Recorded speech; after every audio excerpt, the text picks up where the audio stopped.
Well, hello, Shiny Crafty People. Tim Totten here, and welcome back to the channel. Today, I am in my workshop just after Thanksgiving, and it's great because it's gift-giving season. We're getting close to Christmas, and I'm going to teach you how to make this real simple gift bag. Look at this. So cute. It's lined with a different fabric, and what's the really best part is this uses just a little bit of ribbon and 2 coordinating fat quarters. So you can easily make this lined gift bag that is roughly, let's see, it's roughly 10 by 14, so great for a lot of different gifts. So why don't you join me down here at the cutting table, and I'll show you what we need to do to wrap this up. So bad. So for this project, we're gonna need a couple of fat quarters. This is a set I bought on Amazon. I'll put a link in the description below. And I like to buy a set of fat quarters because they've gotten all the fabrics to coordinate, and so I don't have to try to figure out coordinated fabric. We'll need something to cut with, obviously, scissors, cutting thing, you know, squares, all this sort of thing. Maybe pen, pencil. Real basic. We don't need much of anything else except maybe some clips to hold things together. All right, why don't we go ahead and put this together and get started, and then I'll show you what we need to do. So the first thing I'm going to need to do is figure out what I want for my fat quarters. So I'm going to pick a couple that go together. I really like that is quite different, and one of these could go with it. That's kind of nice. Sort of I like this lighter color. What kind of goes with that? Ooh, it's kind of hard. I think this is kind of a black and white. I don't think that really works. So I'm just looking at things that would look cute together. I don't know. Do I like these together, or are they too much? Should it more be here and here, here and here? Here and here? Or do I want 2 darker colors kind of together? Maybe these?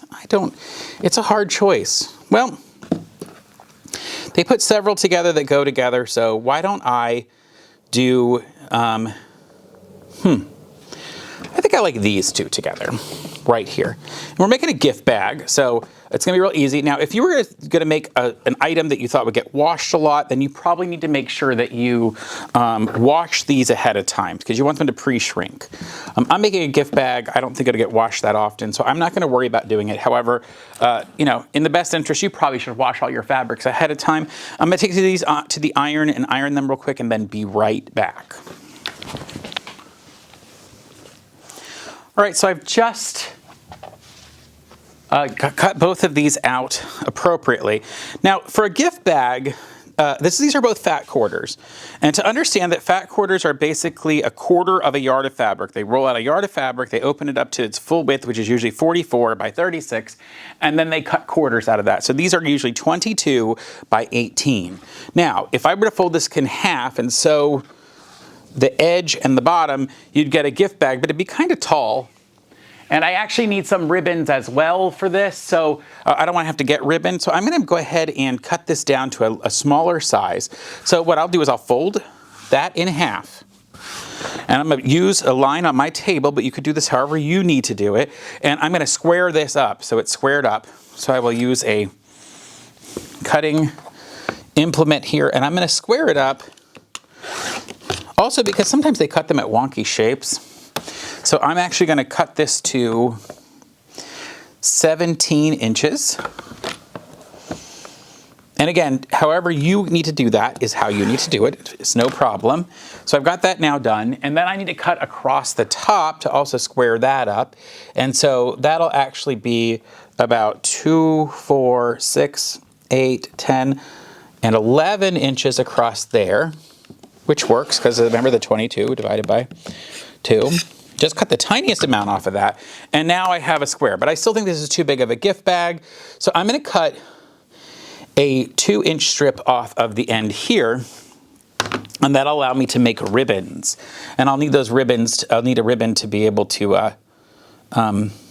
actually, well, I'm trying to think of the right word.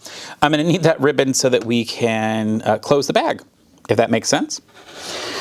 So I'll go ahead and cut across there. So now I have that 2-inch strip, and I'm going to use that later. All right. So it's going to sound a little counterintuitive, but I also need to now cut this along this edge as well.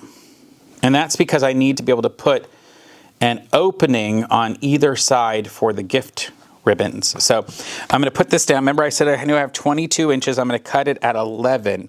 Now again, I'm doing this very specifically in my style. You can do however works for you, whatever works for you to get 4 11 by 17-inch squares. So remember I have 2 here and I have 2 here. So I'm going to go ahead, I'm going to make this white section the interior, so I don't have to do anything special to those yet. I'm going to move these out of the way. And then I'm going to sew these 2 back together. Now that sounds a little weird, I just cut them in half, right? Doesn't make a lot of sense to sew them back together.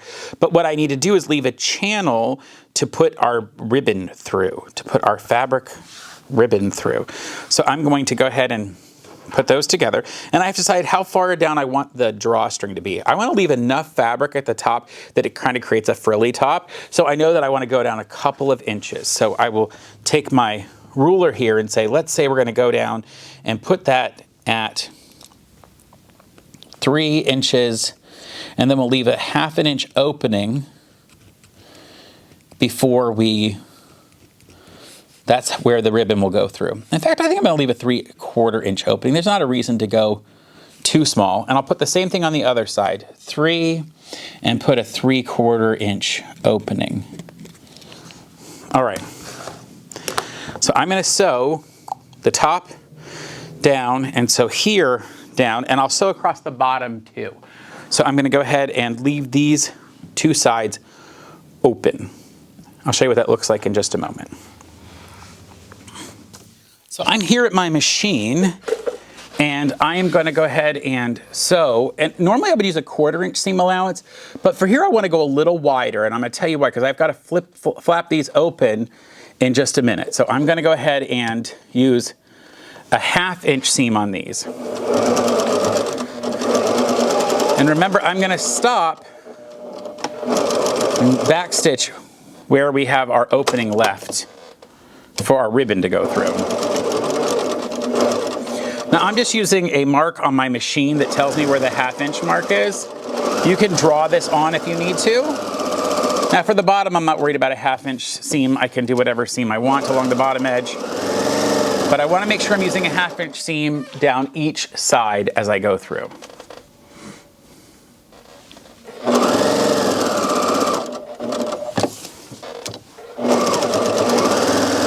And again, I'm just sewing up the side. I'm backstitching here where that channel is going to be, moving past it, backstitching again, and all the way to the top. Now the reason for that is I need to open this like this, and I need to flip these open and then stitch around them so that that stays open, and I get that hole right here. I need to be able to get that hole going through. Can you see that? So I'm going to be very careful to push all this fabric out of the way. Actually, I'll start from this side. It'll be a lot easier. I'm going to flatten that open. Now, if you press this with an iron, it would be even better. I'm going to hand press it right now. But if you press this with an iron, you'd be in better shape, right? And so what I'm going to do is I'm going to go along here. And I know where that opening is because I can find it right there. See, I can see the opening as I pull that open. Ooh. Put this through, and I'll sew down one side at about a 1/4 inch seam.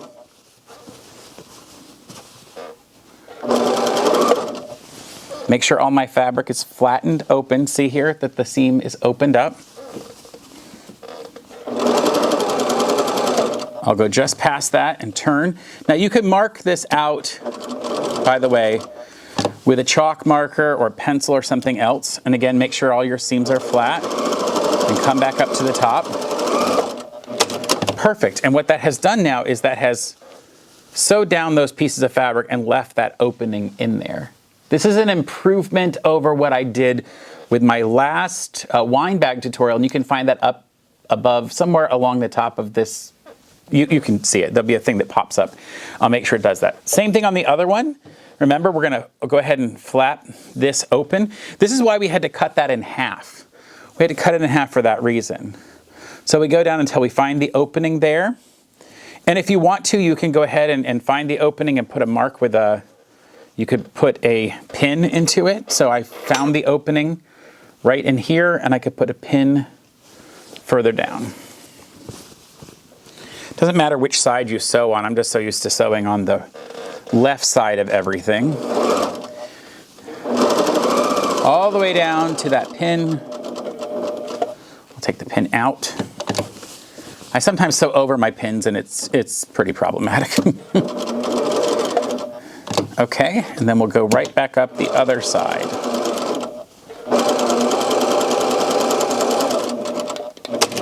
All right, so that has now opened up, left that opening. And then we need to do some markings on here with a chalk pencil, and I'll show you what that looks like in just a moment.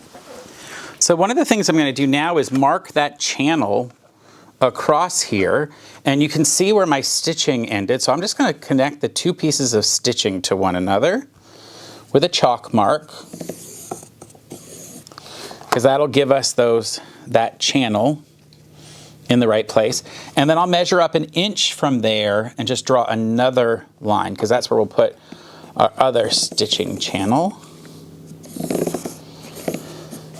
And the thing is, I'll need to transfer that to the other side as well. And I think the best way to do that is just to sort of flatten this out like this and continue the marks.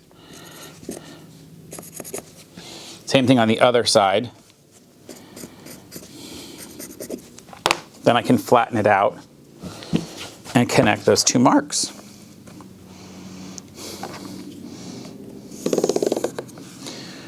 Now there are heat sensitive markers you can use, but on this darker fabric, I kind of like using a chalk pencil, because I know it's going to mark off later.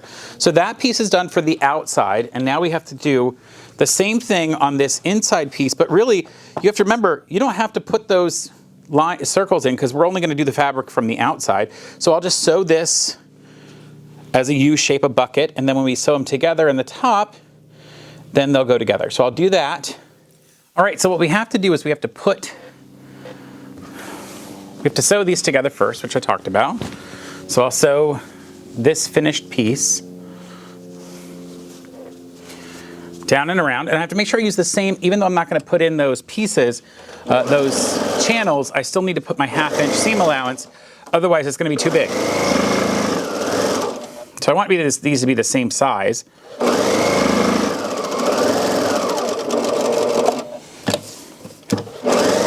So I'm using roughly the same seam allowance as I did before.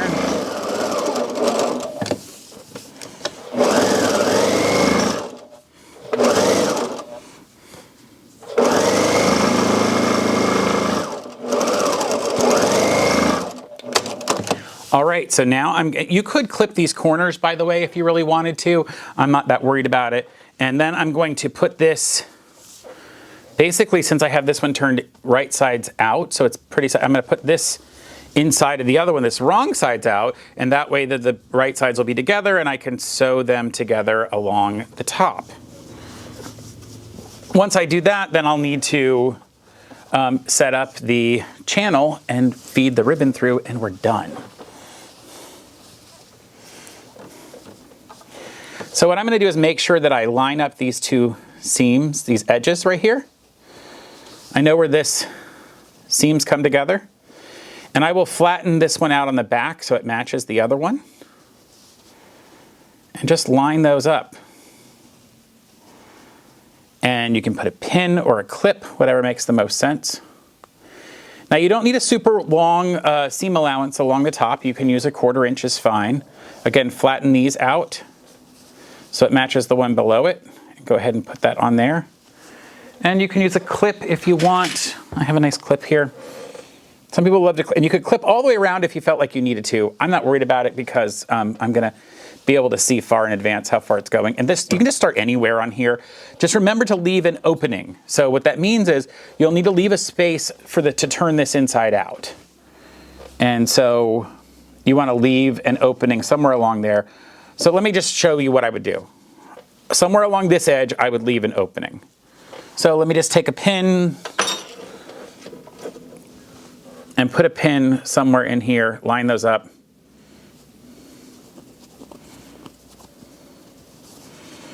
Get this to come together. I'll put a pin there, and I'll put a pin about 3 or 4 inches down, just so I have room to turn it inside out. I'm going to stitch around the entire top of this thing, so it's really not, it won't matter how wide of an opening I leave, because I'm just going to stitch it closed. All right, I'll start at the pin, 1/4 inch seam allowance. I'm not going to go over that pin, so it was beyond there.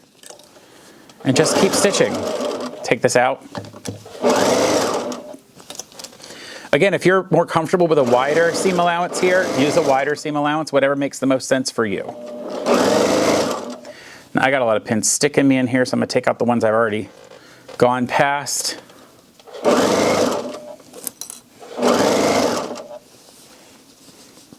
This project is pretty forgiving. I like this as a teaching project because it's really easy to do this, and you're not really worried about how big your seam allowance was in that area. So now I've got that completely done. I can turn this inside out through that opening that I just showed you, that opening right there. Now I backstitched at the beginning and the end of that so that when I turn it inside out, I won't rip anything or tear anything. So I'm going to turn this completely inside out. Super easy to do. And remember, they're separate from each other, these two ends. The lighter fabric is going to be my lining fabric. So again, now you see where that is, and that'll eventually, I just have some extra threads there. That will then be folded back on the inside. So let's go ahead and get it open, and then we can just turn it inside to the center. Shove it in there. Now you could easily take this to the ironing board right now if you wanted, or you can just finger press this flat around the top. And make sure that when you turn this opening, this is the opening that we did right here, is that opening of fabric, that each of those edges turn in. Tuck all those extra threads in there, I don't need them. And when you flatten that all out, you'll then be able to turn this entire thing and stitch it. I'm gonna go ahead and hit this with the iron to really flatten it out along this edge, and then I'll be right back and we'll sew it. All right, you may have heard me at the iron. I don't know what you'll have caught on here, but remember I have that opening where man, I ironed this so good you can't find it. There it is. So I need to make sure that gets closed up when I stitch this. I'm gonna start in a corner. I think it'll just be better. I'm gonna use a real short stitch, a real skinny seam allowance, because that was only 1/4 inch that I turned. So I have to sew shorter than that to catch all the fabrics. So I'm just basically doing an edge stitch here. A nice edge stitch. This is another one of those projects that I'm making that, you could actually sew it way faster than this tutorial. But again, I'm giving you a good tutorial to show you. I'm just gonna trim my threads real quick while I'm here. And the last thing we're gonna do is sew along those, lines that I put with the, with my chalk, which is kind of hard to see now because it's sort of rubbed off when I just ironed it, which was not a good idea. So I'm gonna mark those back again, just to make sure they're a little stronger so I can really see them. I can still kind of see them, but I wanna make sure they're nice and strong.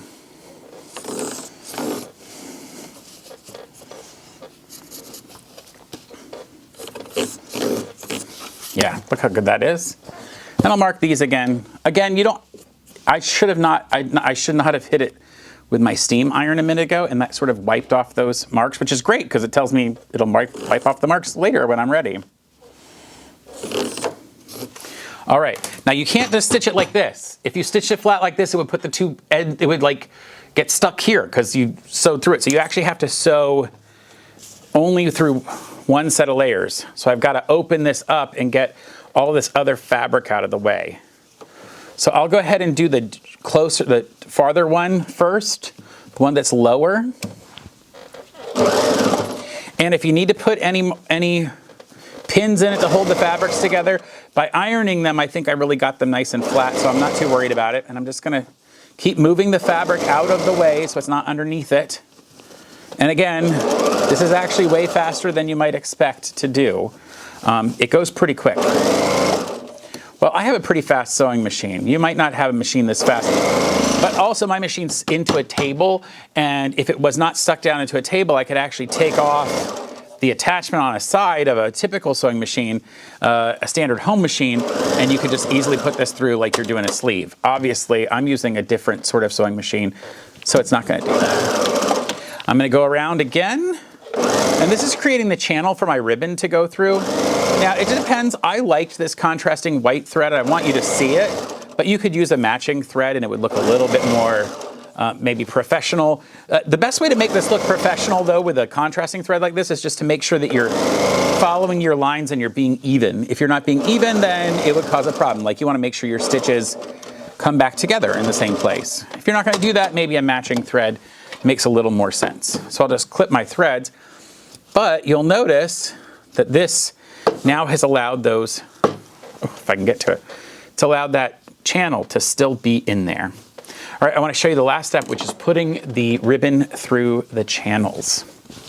All right, so it's time for us to put the ribbons through the channels. And I've got some just plain white ribbon here. I got some long pieces. I'm not really worried about it. I'm going to cut them as I get to the right size. You could do two different things. You could put a big, heavy safety pin at the end of this and feed it through, or you can use a pair of hemostats. So I'm going to do the hemostats. I think this makes the most sense. And what I'm going to do is I'm going to lock the hemostats and push them through one end along, and then just pull all the fabric up onto it. See how this worked? Now, it's not a particularly big bag, so I'm not worried about having to try to really reach through. But now I've got the hemostats on there. And then I can open the hemostats, right? And and lock that back in. So now I've locked that in. And then I can just pull it through. Now, don't pull all the way through, because you have to do the same thing on the other side. So we flip it over, and we're going to pull the other end of the ribbon through the other side. Through here, we pull it up, and we push out the other side, just like we did a minute ago. Now, one of the things you have to be aware of, trying to get you zoomed in properly, one of the things you really have to be aware of is that there is that fabric at the bottom is going to turn over because you have seam allowances for that. So just be aware.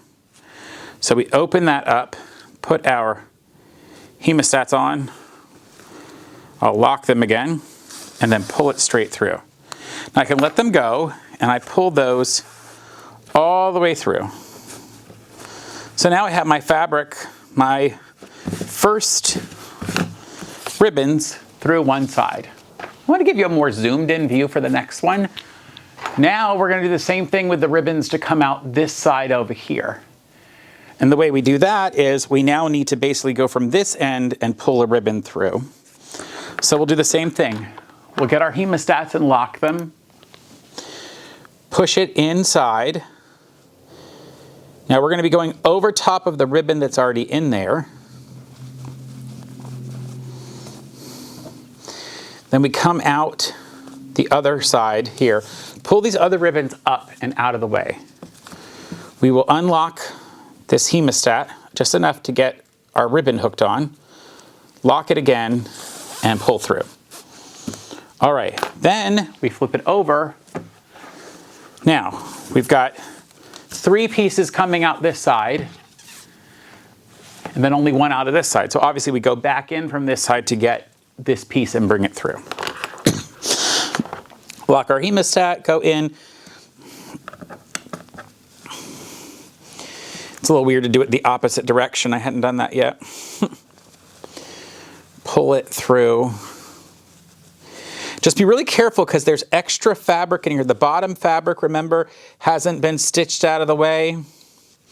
That's this whiter fabric, so we don't want to accidentally connect and hook into it. I'm doing this opposite the hand I normally use, so I'm having to work it. Well, I'm going to flip it around, and you can see actually that fabric is starting to come out. I've got to do it without hooking that fabric. This might take you a few minutes. Just spend your time. Take your time. It'll look better if you get it right. There, I finally got it through. Okay. We can open that up, find the extra long one that's there.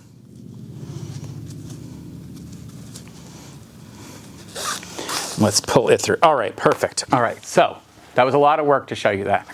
Now I've got two coming out each side. I got to finish pulling this one through.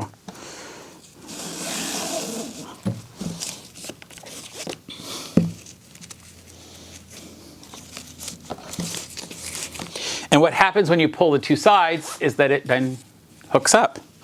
So we're going to lay them out flat as we can, and that'll help us decide how much to tie off. And I'm just going to tie off really close, right to that edge, because we don't need it to go too far over.